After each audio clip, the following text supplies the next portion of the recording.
Whether it's your privilege, whatever it is, but you're weaponizing how people view you and are talking about you when you say something like that. And this is a WNBA reporter, people, but it's like you can't say something like this and not get called out. And she is definitely getting called out. And Natalie Esquire is not new to putting down the efforts of Caitlin Clark and what she has accomplished in the previous season. Natalie Esquire also claimed that Caitlin Clark was stat padding. She's also a big Aces fan. Caitlin Clark has finally had enough.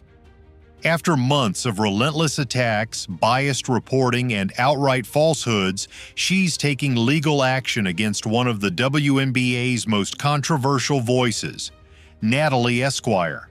Caitlin tried to flop. She tried to flop on what happened. That little shoulder bump, it was not that serious. Okay, Caitlin, I need you to be all the way serious and for real, okay? You fell down, the first thing you did is, and you look to the damn ref to give you what? That's what happened. That's what she always does, right? She's always falling to the floor and then people acting like it's mad hard. Pay attention to what she did in college. That is what she did. She's from the LeBron school, the Luka school, the Harden school. They try to sell fouls, right? I would say that her coach did not do a good job preparing her for the physicality of what was to come and what to expect in the WNBA. So yeah, I'm kind of saying this is not that deep. It's a little hip check. This so-called reporter has been caught time and time again spreading fake news, twisting narratives, and blatantly downplaying Clark's dominance in the league.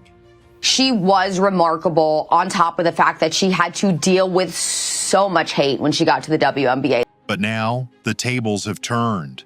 From falsely labeling Chelsea Gray as the top point guard to accusing Clark of stat padding while ignoring Angel Reese's blatant attempts to manipulate numbers, Esquire's pattern of bias is undeniable. And let's not forget how she's continuously pushed A'ja Wilson to the top despite the stats telling a different story. Natalie Esquire says, Chelsea Gray is the best point guard in the WNBA. That hasn't changed because she has a down year returning from injury. The disrespect on her name was ridiculous. There's been a lot of chatter out there that I ain't got it, and I'm here, man. But is she better than Caitlin Clark? Statistically, nope. Natalie, I believe it said last year that a compromised Chelsea Gray was 10 times better than Caitlin Clark. But here's the real issue. This isn't just about bad reporting. It's about a deep-rooted bias within the WNBA media, where Clark has been targeted since day one. They've tried to silence her, discredit her, and even turn fans against her, all while protecting and elevating certain players.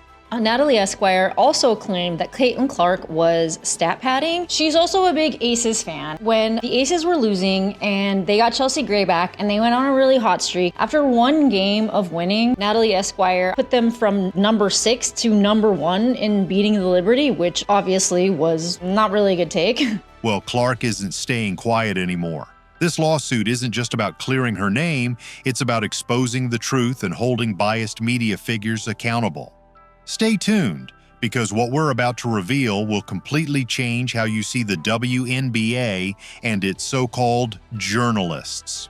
I don't know what it is about Angel Reese, but there's been sort of this narrative that started about the way she dresses. She's always showing too much of her body. It's her body, and it's an amazing body. And if she wants to show it off, she's allowed to do that. The crown she wears is heavy. The way, to me, I think, considering all that comes at her, I think she's handled herself gracefully. Natalie Esquire has built a reputation as a so-called journalist, but her track record shows a clear bias against Caitlin Clark while propping up certain players with misleading narratives. The latest example of her misinformation came when she boldly claimed that Chelsea Gray is the best point guard in the WNBA. Frankly, Caitlin Clark is the best point guard in the history of the WNBA already. Caitlin Clark had tied the WNBA record for most career games with 25 points and 10 assists. No one is scoring and dishing at the rate Caitlin Clark is in the history of the WNBA. On the surface, it might seem like just another opinion, but when you look at the numbers, this statement falls apart instantly. Chelsea Gray, while a talented veteran, has never statistically dominated the league the way Caitlin Clark has in just her rookie season. In fact, Gray's recent performance doesn't even place her among the top point guards, yet Esquire went out of her way to ignore the stats and push a false narrative. Let's get into the stat. Best point guard in the WNBA, Caitlin Clark. In her one professional season in the WNBA, Caitlin Clark came away with an average of 19.2 points 8.4 assists, and 5.7 rebounds for the season. Let's check out Chelsea Gray's stats. Chelsea Gray averaged 8.6 points, 2.9 rebounds, and 4.9 assists. But let's check out the year before. She did average 15.3 points a game, not bad, right? She averaged 4 rebounds and 7.3 assists. Still is not better than Caitlin Clark's averages. 2021, 11.1 points. 2020, 14 points. 2019, 14.5. There is not one year where she averaged more points than Caitlin Clark. There is not one year where she averaged more assists than Caitlin Clark. This is the same Chelsea Gray who during her last season averaged just 8.6 points, 4.9 assists, and 2.9 rebounds per game. Numbers that are nowhere near Clark's 19.2 points, 8.4 assists, and 5.7 rebounds. Even at her best, Gray's peak performances still don't match Clark's historic rookie season. There's been a lot of chatter out there that I ain't got it, and I'm here, man. So quiet the noise and keep playing my game.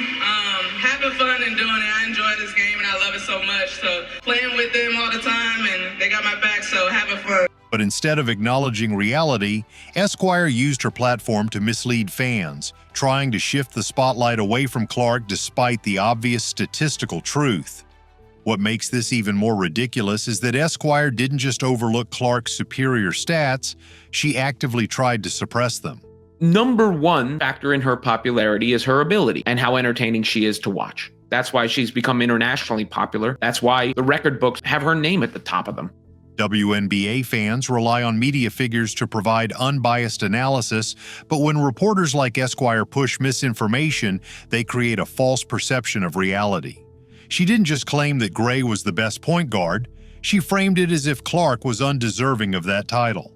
This is not an isolated incident, but part of a pattern where Esquire manipulates narratives to diminish Clark's success. And the damage is real. When people see misleading claims from media figures, it influences public perception, fuels unnecessary debates, and contributes to the ongoing disrespect Clark faces in the league. And Natalie Esquire is not new to putting down the efforts of Caitlin Clark and what she has accomplished in the previous season. 7 months ago, when the season was in, Natalie Esquire also claimed that Caitlin Clark was stat padding and posted this on her social media account. Are we going to be upset tonight that Caitlin tried to chase the franchise assist record when the game was already won? I have no issue with her doing it because that's normal behavior and actually what many competitors do. This was obviously in her response to a lot of people going off about Angel Reese's double-double stat padding. The problem isn't just Esquire's opinion, it's her refusal to acknowledge statistical evidence. If she were simply a fan of Chelsea Gray, it would be one thing, but as someone who positions herself as a media authority, she has an obligation to base her claims on facts. Instead, she pushes an agenda that deliberately excludes Clark from conversations where she rightfully belongs.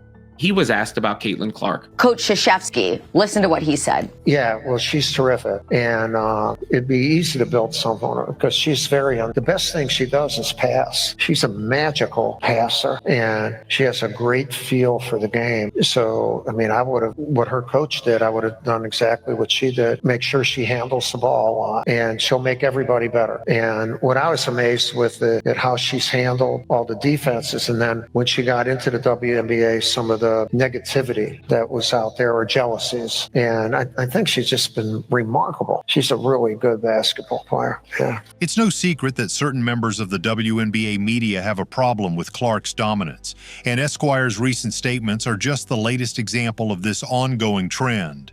From the moment Clark entered the league, she has been under attack, and figures like Esquire have worked tirelessly to downplay her accomplishments.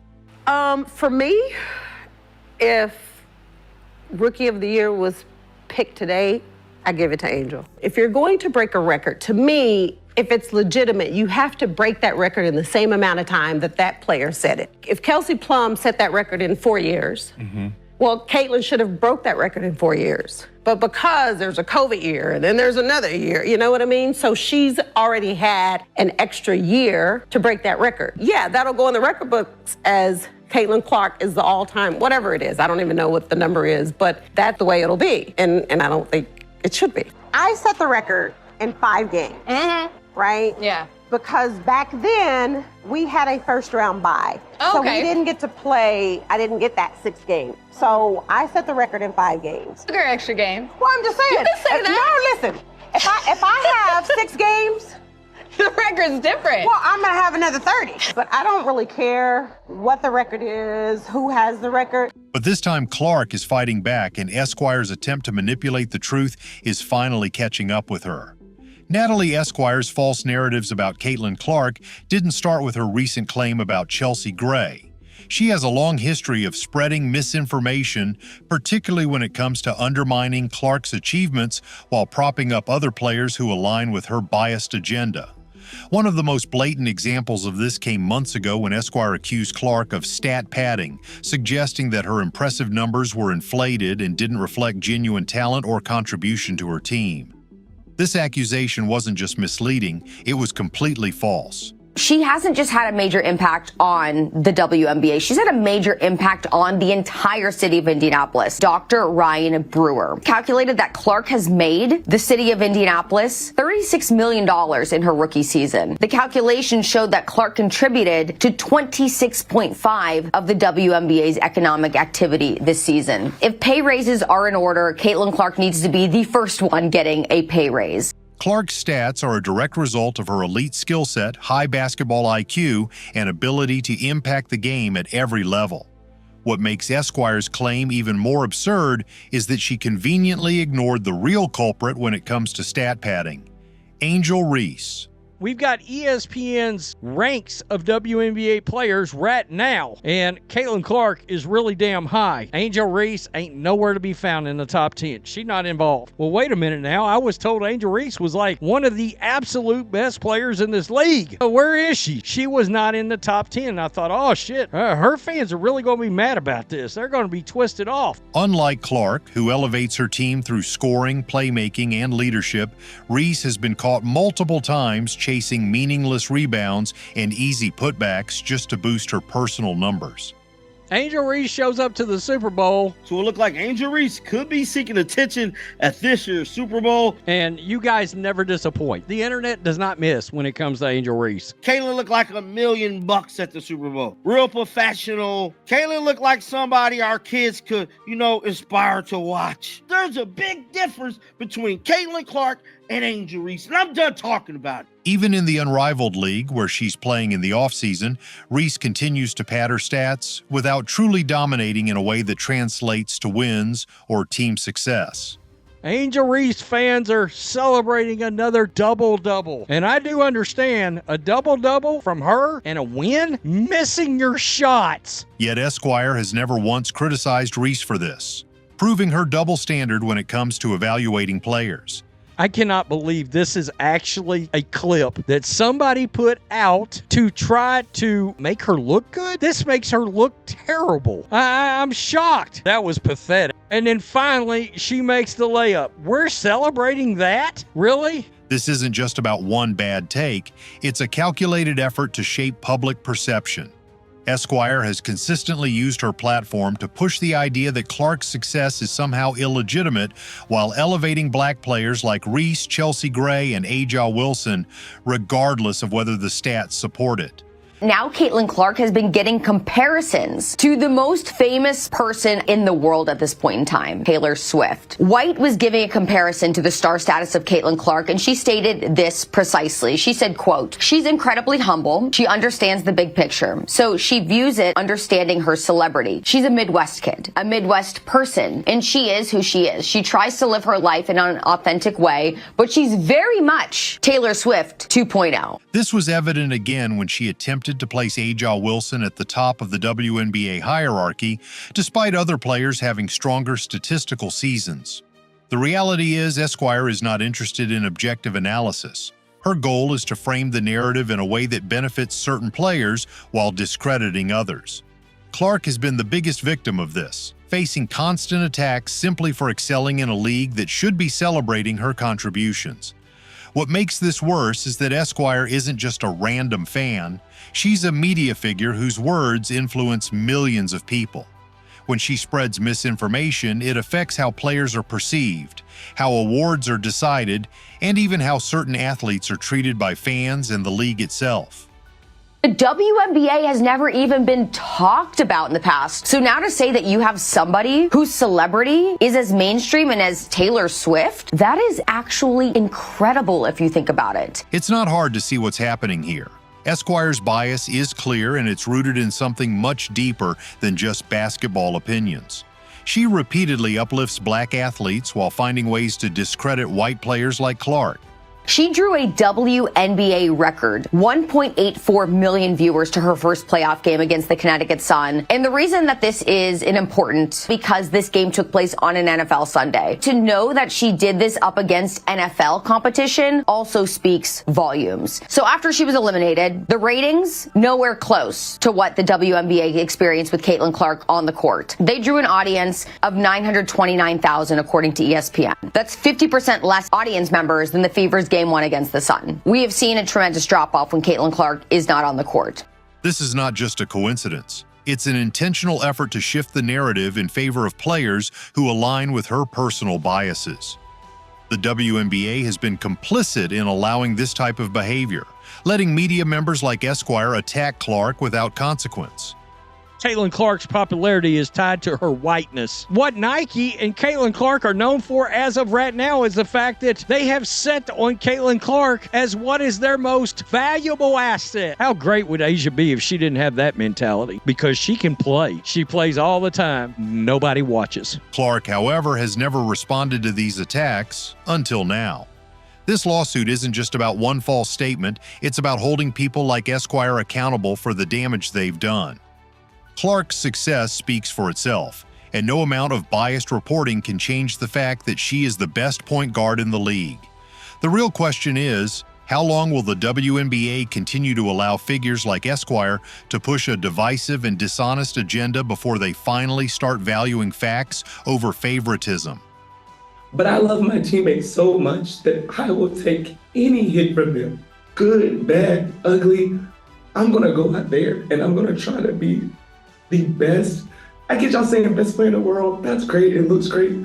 I think it's a huge thing. I think a lot of people say it's not about black and white, but to me, it is. It's really because you can be the top notch at what you do as a black woman, but maybe there's something that people don't want to see. Wilson said to the Associated Press. One of the more interesting aspects of this fanhood is that some of the biggest supporters of Caitlin Clark are not whites. They're actually black males.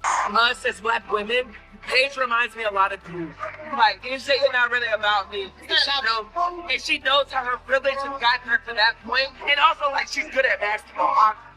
But, like, she understands her privilege and like, pushes her over the top in a sense. It reminds me a lot of you. And I mean, that's a compliment. And I think in overall popularity, does her race play a factor? Nominal. Women's basketball has had a cornucopia of talented white and black women's basketball players. Elena Delle Donne is white, is she not? Sue Bird, white, is she not? Asia Wilson's black. Cynthia Cooper, black. Like, you can go back through, and it's actually a lot more. There's gay and there's straight. There's black and there's white. There's tall and there's short. Caitlin Clark's decision to sue Natalie Esquire is not just about setting the record straight.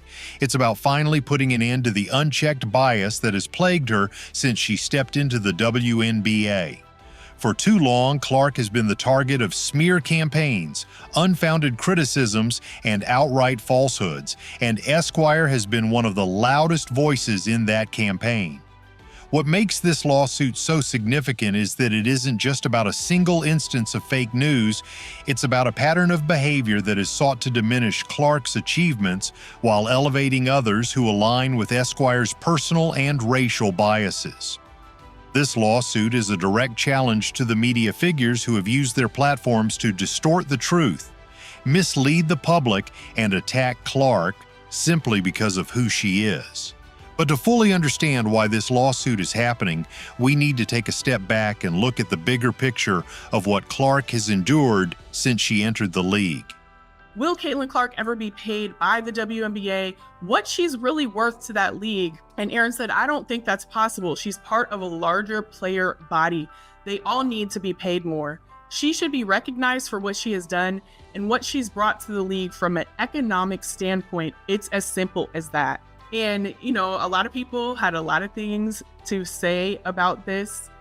She also went on to say that she's very, very hopeful for the current CBA negotiations and pushing the line forward on player salaries. And the most important thing has always been getting WNBA players paid for what they do on the court. And so it's important to note that, you know, obviously she's not an agent just for Caitlin. She has a lot of WNBA players underneath her as well. And to me, as I understand that Caitlin is, you know, one of her clients, probably, I don't want to say her biggest one, but definitely one that she focuses a lot on, I'm sure. And so she's going to say this. And a lot of people had things to say about positioning just Caitlin Clark, which I agree with, because she's not the only player that brought in revenue. She's not the only player who's bringing in eyes. She's brought in a lot. Her impact is great. But you could say the same thing for the entire rookie class that came in last year. From day one, Clark has faced relentless attacks, both on and off the court. She came into the WNBA as the biggest name women's basketball has seen in decades, instantly becoming the face of the league and its top attraction. But instead of celebrating her impact, certain players, media figures, and even league officials seemed determined to tear her down. She was targeted with hard fouls, cheap shots, and physical play far beyond what is considered normal competition.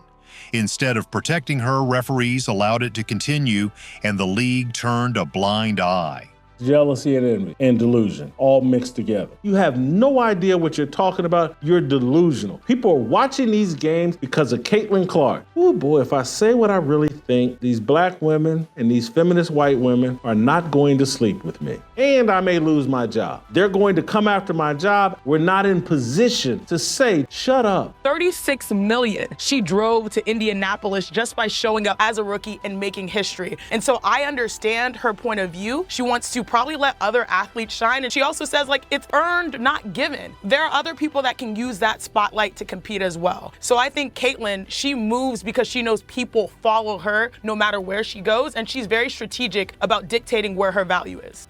Then came the false narratives. Esquire and others began pushing the idea that Clark was overhyped, that she was only successful because of media favoritism, and that she wasn't as good as people claimed. But the numbers never supported these claims. Clark broke records, drew massive crowds, and elevated the WNBA's viewership to historic levels. The league's attendance, merchandise sales, and television ratings skyrocketed, all because of Clark's presence. Yet instead of acknowledging her role in this success, people like Esquire continued to undermine her achievements, finding any excuse to shift the spotlight away from her. She could have just said, hey, y'all lay off Caitlin Clark, let's embrace her. But nope, her frail-ass ego was jealous of Caitlin Clark's popularity. Esquire's bias became even clearer when she openly showed favoritism toward black players like Angel Reese, A'ja Wilson, and Chelsea Gray. Time and time again, she placed these players at the top, even when statistics and on-court performances told a different story. When Reese was caught blatantly stat padding, Esquire ignored it. When A'ja Wilson had a subpar performance, Esquire found ways to spin the narrative in her favor. But when Clark put up record-breaking numbers, Esquire called it stat padding. This wasn't just an accident, it was a deliberate effort to discredit Clark while promoting others. The racial bias in Esquire's reporting is undeniable. She has consistently uplifted black players while downplaying the accomplishments of white athletes, and Clark has been her biggest target. This lawsuit finally brings that bias to light and forces a conversation about the role of race and how players are covered by the media. Caitlin Clark. Agent named Aaron Kane is calling for higher WNBA salaries in the midst of the WNBA. It is the Caitlin Clark effect, I do believe, that has helped to elevate the entire league. So when you look at the salaries league-wide, including Caitlin Clark's, they're very embarrassing. What makes this situation even worse is that the WNBA itself has done nothing to stop this behavior. In fact, the league has allowed it to continue, standing by while Clark is disrespected, undermined, and targeted. The league's culture has been dominated by a group of players and media figures who want to push their own agenda rather than acknowledge the truth. Many of these individuals resent Clark's success, viewing her popularity as a threat rather than an opportunity to grow the game.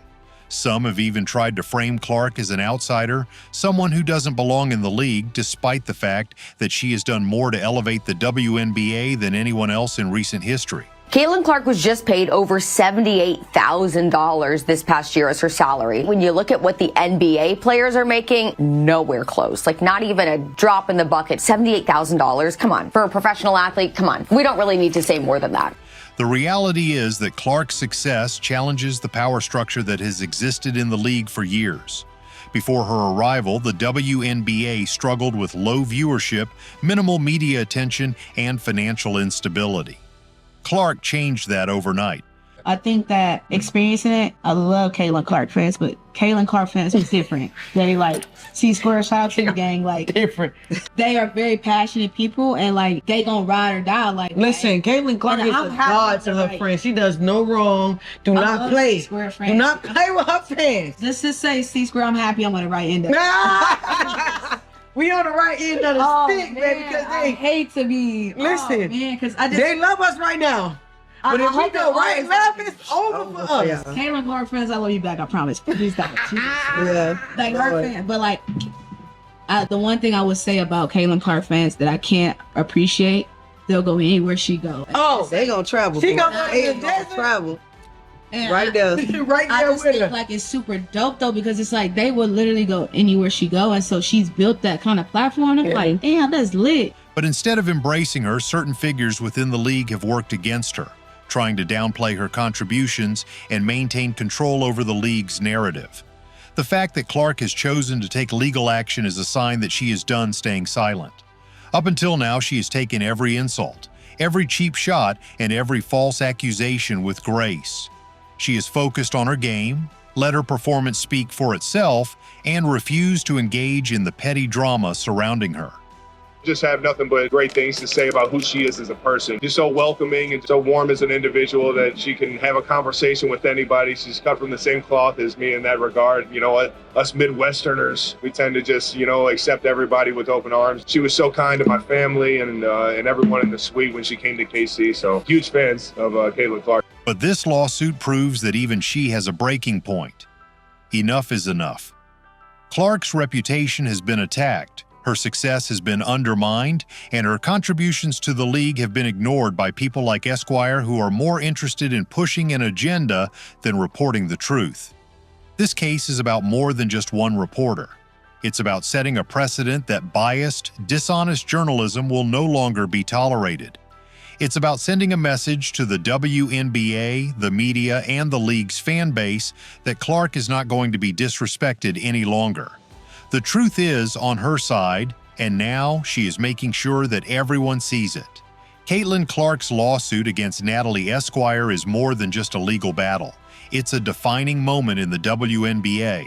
Caitlin Clark being in the building, 1.1 million average viewers. That's crazy. Just by her going to the game, it's the second most watched NCAA game. That's crazy. That just shows how popular she is right now. Fair enough. If Steph Curry showed up somewhere, there would be more posts about Caitlin Clark showing up there. There are levels to fame, and the level of fame Caitlin Clark is at might be up there with the highest levels there are. That is impressive. She's the face of women's basketball, obviously. She ain't even play, and she still drew the most numbers. It is actually scary how much of a draw Caitlin Clark is as a player. For too long, biased media figures like Esquire have been able to manipulate narratives, spread falsehoods, and push their personal agendas without any consequences. But this time, they went too far.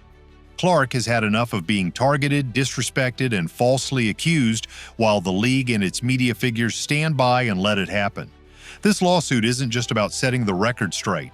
It's about exposing the hypocrisy, double standards, and racial bias that have been fueling the attacks against her since day one. Esquire's pattern of promoting black athletes while tearing down Clark is not just a coincidence. It's part of a larger movement within the WNBA media space that has actively worked to suppress Clark's success. But no amount of false reporting can erase the truth. Clark is the best point guard in the league, the biggest star in women's basketball, and the single most important factor behind the WNBA's skyrocketing popularity.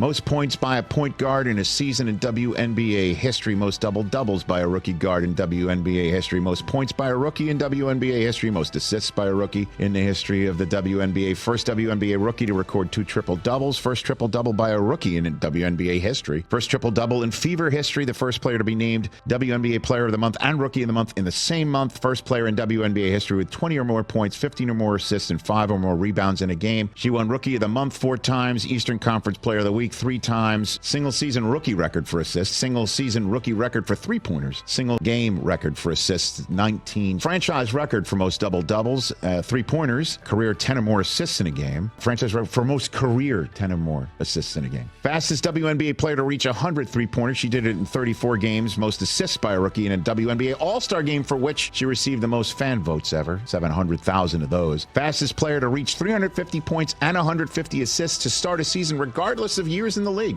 People will say, pay more attention to the other folks. Like, she couldn't do it herself. You know, LeBron has teammates, Jordan had teammates. I understand. I think that experiencing it, I love Caitlin Clark fans, but Caitlin Clark fans is different. They like C-Square, shout out to the gang, like different. They are very passionate people and like they gonna ride or die. Like, listen, Caitlin Clark is a god to her friends. She does no wrong. Do not play. Do not play with her fans. Let's just say C-Square, I'm happy I'm on the right end of it. We on the right end of the stick, man, because they hate to be. Listen, man, because they love us right now. But if we go right left, it's over for us. Caitlin Clark fans, I love you back. I promise. Please don't. Yeah. Like her fan, but like the one thing I would say about Caitlin Clark fans that I can't appreciate, they'll go anywhere she go. Oh, they gonna travel. She gonna travel. And right there, right I there just with think her. like it's super dope though because it's like they would literally go anywhere she go, and so she's built that kind of platform. I'm like, damn, that's lit. Clark's impact on the league is undeniable. She has drawn record-breaking viewership, packed arenas, and elevated the game in ways no other player has. Without her, the WNBA would still be struggling to capture mainstream attention. Caitlin Clark's jersey retirement was huge. It was a huge event. Yes, A'ja Wilson's jersey retirement was on the exact same day. There was no question about it. What was crazy about this, the numbers were much better than NBA legend Kobe Bryant's jersey retirement ceremony on December 18, 2017. On Iowa versus USC, February 3rd, was also the second most watched game in NCAA history, just by her going to the game. The numbers prove it. The league's highest-rated games, most-watched playoff matchups, and best-selling merchandise all revolve around Clark.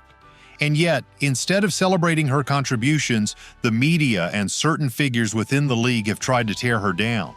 They've accused her of stat padding while ignoring Angel Reese doing the same. They've pushed Chelsea Gray as the top point guard while ignoring the fact that Clark has outperformed her in every statistical category. They've tried to frame A'ja Wilson as the league's biggest star while conveniently downplaying Clark's dominance. Right, and that's what a lot of these women are doing, is they feel like what we have done for this game, this young player has come into our game, and she's getting way more respect and all that stuff than we are. As she should. The young girl is a baller. The young girl has people watching because of the way she can shoot this basketball like Steph Curry. Steph Curry can't dunk. Steph Curry don't do none of that in the game. He can probably dunk by himself, but he don't really do none of that in the game. He is a shooter, and fans tune in to see Steph Curry. When I look at Caitlin Clark, fans are tuning in to watch her, and you know who that's helping? Everybody else. It's helping the A'ja Wilsons. It's helping everybody else, the Plums, all that. It's helping all of them, the Tarasis. But the truth has a way of coming to light, and this lawsuit is the first step in making sure that biased narratives no longer dictate how players are viewed. Esquire and those who share her mindset have underestimated Clark for too long. They assumed that because she remained quiet and focused on her game, she would never push back. But now she is fighting back, and she has the facts on her side. This lawsuit will force the media to think twice before spreading misinformation, and it will send a clear message to the WNBA that Clark will no longer tolerate the disrespect. She has carried this league on her back, and yet she has been met with hostility, jealousy, and outright hatred from those who should be supporting her. But Clark has never needed their approval. She has let her game do the talking, and that is why she continues to rise above the noise. The real question now is, what happens next? Will the WNBA finally acknowledge that Clark has been unfairly targeted and take steps to protect its biggest star?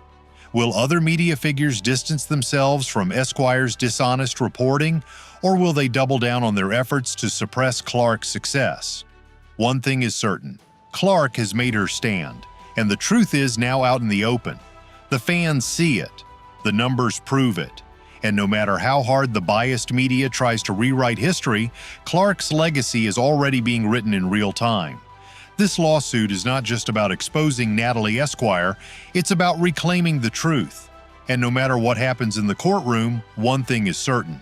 Caitlin Clark is here to stay, and no amount of lies, hate, or bias will ever change that.